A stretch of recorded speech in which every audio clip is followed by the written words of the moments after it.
Kembali lagi di Breaking News TV, bisa kali ini bersama saya Randa Kusuma dan kita akan kembali melanjutkan perbincangan kita bersama dengan analis politik dari Universitas Indonesia, Pak Cecep Hidayat. Pak Cecep, selamat pagi Pak Cecep. Selamat pagi, gimana kita, alhamdulillah. Dan Pak Cecep, kita meneruskan tadi ya perbincangan dari rekan Rehana ini mengenai faktor dia adalah pasangan Deddy Mulyadi dan Erwan ini merupakan putra asli daerah. Dan ini apakah sebenarnya menguntungkan untuk wilayah Jawa Barat sendiri dengan terpilihnya Deddy dan Erwan ini, Pak Cecep? Ya, sebagai USA ya, orang Sunda asli gitu ya. Tentu mereka tahu permasalahan Jawa Barat ya, dan harapannya mereka juga ingin membangun wilayah mereka, daerah mereka gitu. Ya kalau kita lihat kalau kita kaitkan dengan konteks budaya ya, bagaimana pertama simbolisasi yang digunakan oleh Deddy sehari-hari ya, dengan pakai udeng-udeng tuh, kemudian pakai busana Sunda. Jadi simbolisasi itu dibangun.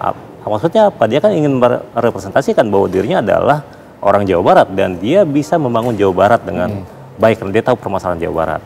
Ya termasuk Erwan lah, dia lama juga kan di Sumedang ya. Nah, kemudian yang kedua, dalam program yang kemarin, kebijakan yang diusung ya ketika kampanye, selain masalah membangun daerah desa juga kan silih asih gitu. Bagaimana idiom-idiom kesundaan itu digunakan oleh Deddy Mulyadi. Yang lain juga ya harapannya dia kan keberlanjutan ya dari sebelumnya, Ridwan Kamil. Ridwan misalnya dalam beberapa aspek dia menggunakan seperti pendidikan, dia bangun Jabar Masagi, bagaimana membangun masyarakat yang Masagi ya, pendidikan Masagi. Dan saya kira kedepannya juga dengan karakteristik yang selama ini tercermin ya dalam keseharian Deddy Mulyadi ya, dirinya akan membuat kebijakan-kebijakan yang merepresentasikan ya budaya Jawa Barat ya, termasuk juga diturunkan nanti dalam bentuk kebijakan-kebijakan. Baik, tapi mungkin dari selain mungkin dari budaya yang mungkin perlu juga dibangun oleh Deddy Mulyadi, tapi sebenarnya pokok permasalahan yang Pak Cecep lihat sendiri di Jawa Barat ini sih apa? Kita ketahui mungkin kalau dari program yang diunggulkan dari Pak Deddy Mulyadi dan juga Erwan ini sendiri adalah salah satunya kesinambungan transportasi misalnya yang memang difokuskan dalam pembangunan berikutnya. Ini Pak Cecep melihatnya permasalahan utama di Jawa Barat ini seperti apa? Ya, pertama gini, kalau kita lihat Jawa Barat ini kan provinsi yang dengan populasi terbesar di Pulau Jawa, itu poin pertama. Kemudian ada ketimpangan yang relatif jauh juga sebenarnya ya, status sosial ekonomi masyarakat desa dengan masyarakat kota. Kan dengan jumlah kota kabupaten yang banyak ya di Jawa Barat, kemudian ada kesenjangan antara desa dan kota. Termasuk di sana kesenjangan infrastruktur. Ya, betul. Nah, kemudian bagaimana untuk mengaitkan ini semua ya dengan membangun infrastruktur yang lebih baik di antara kedua wilayah ini, desa dan kota yang ada di Jawa Barat. Dan saya kira ini akan terdukung ya. Kenapa? Karena di masa Presiden Prabowo ada Menko Infrastruktur AHY, dan saya kira udah inline jadi itu saya kira ya. Jadi dengan yang disampaikan persoalan dari ketika masa kampanye kemarin itu saya kira akan relatif terbantu. Apalagi kemudian pemerintah provinsi ya, gubernur ini kan udah sejalan dengan pemerintah pusat ya. Itu yang kerap digunakan oleh RK ketika kemarin kampanye ya. Kita sejalan sevisi. Jadi berhasil untuk Deddy Mulyadi. Iya, berhasil untuk Deddy Mulyadi. Apalagi Deddy kan yang orang yang di-endorse oleh presiden terpilih ya, Prabowo ya.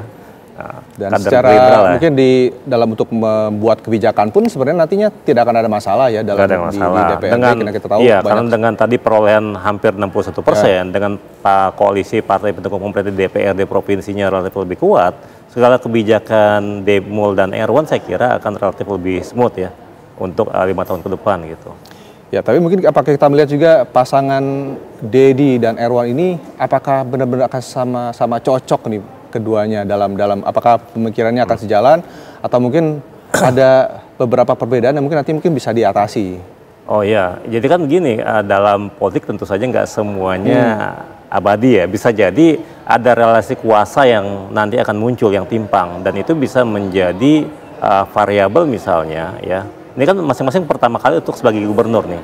Ya kita nggak tahu 2029 yang seperti saya sampaikan tadi, ada keinginan untuk pecah kongsi bisa jadi ya. Misalnya kan kalau keadaannya smooth, saya kira Demul akan maju untuk periode kedua. Dan Erwan sendiri ya ketika dia merasa berhasil, tentu ingin bersaing juga ya, baik kompetitor. Tapi itu kan masih nanti ya. Ya mungkin nanti kita juga masih akan melihat juga, tapi tampaknya dalam segi perolehan maupun dukungan partai politik tidak akan masalah. Praktis ini partai yang mungkin benar-benar oposisi yang kita melihat bersama, walaupun ada pasangan, ada 3 calon, 2 calon lainnya mungkin hanya PD Perjuangan mungkin yang akan oposisi. Tapi apakah itu akan menjadi permasalahan ke depannya? Ya kalau kita ngelihat ya kemarin, memang sih nggak sebangun antara dukungan partai dengan dukungan terhadap kandidasi pada pilkada ya. Kan kalau yang perolehan suaranya ini 14 juta, 4 juta, 2 juta, 2 juta. Jadi 14 juta berlawan hadapan dengan 8 juta. Atau kalau yang ini dihitung, jadi hanya sekitar 2 juta gitu ya. Yang kandidat yang didukung oleh PDI Perjuangan. Jadi angkanya nggak termasuk besar juga. Tapi tentu saja itu nanti dalam proses DPRD akan ada lobby-lobby ya. Nggak sesederhana itu. Politik kan kita bicara bagaimana komunikasi politik yang dibangun nanti antara kepala daerah dengan anggota dewan gitu. Dan saya kira Demul ini kan punya pengalaman juga Bupati Purwakarta ya. Kemudian Erwan juga di Sumedang. Nah, kemudian Demul juga punya channel yang saya kira bisa membuat dia punya komunikasi yang lebih baik ya.